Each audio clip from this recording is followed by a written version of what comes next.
Abbiamo parlato del progetto Meridiane nel Friuli Venezia Giulia e adesso vi parliamo di un altro importante progetto che è nato proprio nel 2006 ad Aiello, dopo una serata organizzata dal Circolo sul cammino di Santiago di Compostela, dove avevamo invitato 3 persone: Andrea Bellavite, Tiziana Perini e la signora Maria di Pordenone. Dopo quella serata diciamo, c'è stata una particolare emozione da parte di numerosi partecipanti anche venuti da fuori e ci siamo messi a parlare dicendo che sarebbe bello che anche nella nostra regione ci fosse un cammino simile al cammino di Santiago di Compostela. Brevemente, nell'arco di 2 mesi, abbiamo individuato questo percorso, un percorso che parte da Aquileia e in 10 giorni a piedi arriva al santuario di Monte Lussari.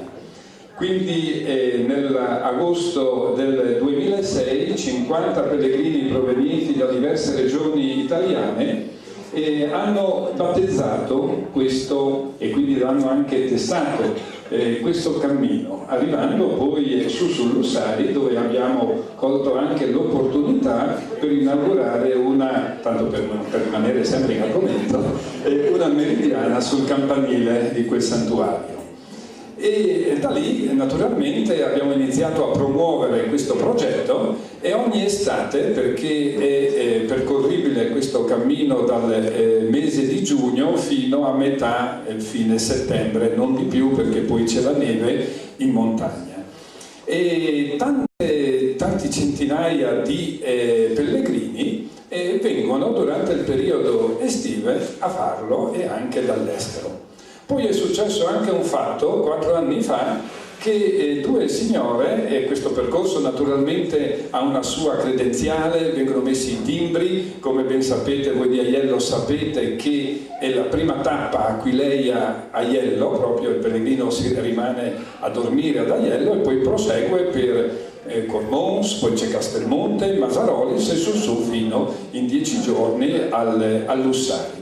E nel 2010 avevano trovato chiuso nel negozio qui di Aquileia, il negozio proprio souvenir qui a pochi passi, il negozio per ritirare la credenziale e comunque sono partiti sapendo che ad Aiello di riserva la potevano sempre ritirare e davanti a casa nostra si sono presentate 2 signore, no? E queste signore parlavano più lingue, mio figlio le ha accolte e naturalmente gli ha dato questa credenziale. Perché vi racconto questa cosa? Perché queste persone si erano conosciute l'anno prima durante il cammino a Santiago e l'emozione per loro era stata talmente forte che hanno deciso l'anno seguente di fare un altro cammino. Hanno guardato su internet e hanno individuato questo cammino celeste. Quindi sono arrivate in aereo l'anno successivo a Venezia, da Venezia in treno sono arrivate fino qua a Cervignano, da Cervignano a piedi fin qui ad Aquileia per partire. Da dove arrivavano queste 2 persone? Beh, una arrivava da Francoforte e l'altra arrivava da Toronto in Canada. Quindi ci siamo chiesti come Circolo alla Barca se queste 2 persone sono arrivate nella nostra piccola regione, per di più passando per Aiello, guarda che bello, no?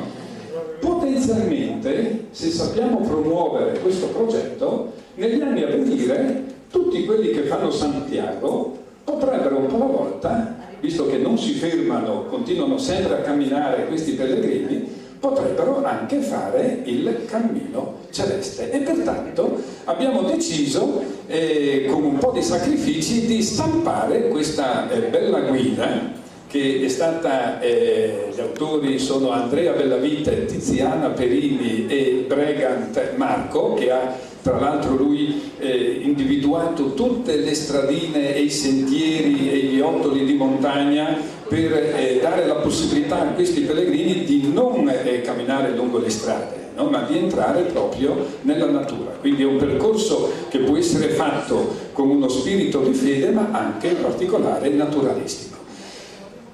Questo libro qui è in numerose naturalmente librerie d'Italia, no? E io vorrei invitare questa sera proprio una coautrice di questo libro, Tiziana Perini, no? Che viene da San Leonardo, ma le sue origini sono di Gaiello. Lei ha curato in particolare la parte storica, no, di questo libro. E naturalmente ha fatto Santiago, ha fatto il Cammino Celeste e con il Circolo ha fatto veramente tante cose, tra cui anche è autrice di quel bel libro che i tesserati del Circolo lo hanno ricevuto gratuitamente questa sera.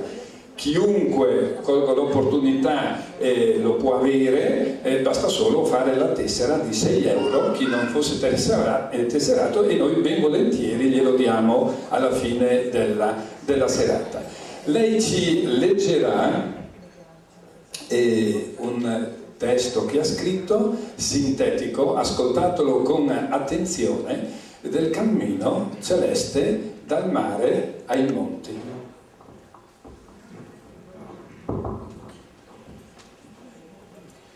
Dal mare è giunto Marco, l'Evangelista, narra la leggenda, e dal mare comincia il cammino, dall'acqua alla terra, dal lontano al vicino, ora, qui.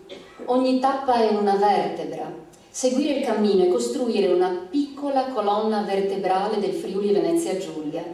Saldare parte a parte, onde più basse, sabbia, terra salmastra, vento, lontano un gabbiano, un cocal che stride, terraferma, galleggiante tra l'onde, grado, diga, scogli, vele nel porto, quiete, la basilica profumata d'incenso e il Cristo nella sua mandorla cromatica, profumo di pesce fritto tra le calli, scalette di pietra, basilico alle finestre.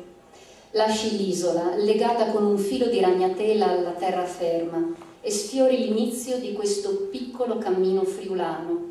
T'innalzi, battendo le ali a ritmo, segui l'ala e vedi sorgere, dall'azzurra bruma della laguna, il profilo dell'isola di Barbana.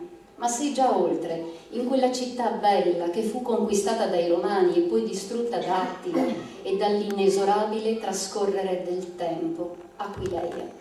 Tutta da scoprire, anche dentro il frammento di un mosaico. Attraversi la campagna, entri nella pianura, la piatta pianura, intervallata da campi, filari e strade, gorgoglio di risorgive e fontane, paesi, molti, che sembrano tutti uguali, ma cambiano per lingua, suoni diversi del friulano. Profumo di polenta, un tempo, oggi pane, salame e vino buoni in ogni osteria, frasca esposta all'esterno, più fresche sono le foglie, più giovane il vino. Dal secondo giorno il profilo del paesaggio si increspa, rilievi, dolci, come dolce il vino di quell'uva generosa, le colline del Cormonese, scrigni di vigneti. Ci si inoltra verso Castelmonte, il Monte di Maria. Le colline sono morbidi segni all'orizzonte e i paesi sono più piccoli, qualche casolare sparso, primi assaggi di boschetti, ancora tenuti sotto controllo dall'uomo. Entrando nelle valli del Natisone, cambio di lingua, di cultura, di paesaggio, selvatico che avanza. Si ridiscende nella città ducale, cividale del Friuli, ingioiellata dall'acqua smeraldina del Natisone. Gustatevi Forum Iuli, è l'ultimo centro cittadino e storico che incontrerete. Seguiranno boschi e ancora boschi. Da lì si risale verso rilievi intervallati da piccole, poche località, sospese tra foglie e sentieri. E così, fino a travalicare terre che si spingono verso la Val di Resio. Altro mondo, altra lingua, diversa cultura. Luoghi incantati in cui le fate d'acqua, agane, friulane e crivapete delle valli del Natisone diventano volpi, come in Giappone. Poi uno strappo, dai boschi alla strada, arteria verso il nord. I rumori si sentono così forti, dopo giorni di frusci e canti segreti. intorno un levarsi di rocce e profili, si stagliano i monti più forti, più aspri, ultimo tratto prima di giungere alla meta, a Lussare. E da lassù, dalla cima, se chiudi gli occhi, puoi vedere capovolto il cammino percorso. Il cammino celeste è il Friuli Venezia Giulia, che si racconta nel silenzio dei passi, spazi bianchi tra righe scritte.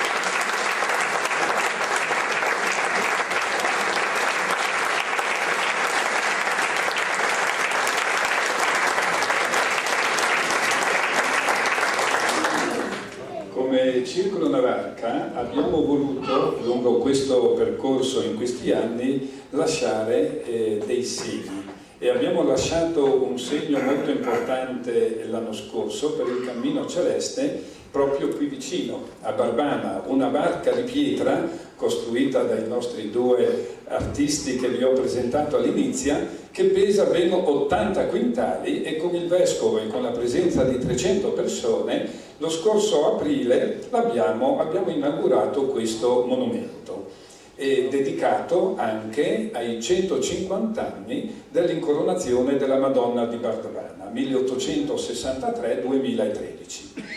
La stessa cosa nel 2010 abbiamo portato un monumento su Lussari, dovete pensare, per chi non c'è stato, a 1800 metri, pesa 20 quintali questo monumento, e sempre per il Cammino Celeste abbiamo colto questa opportunità in un'altra occasione importante, per i 650 anni dell'apparizione della Madonna del Lussari.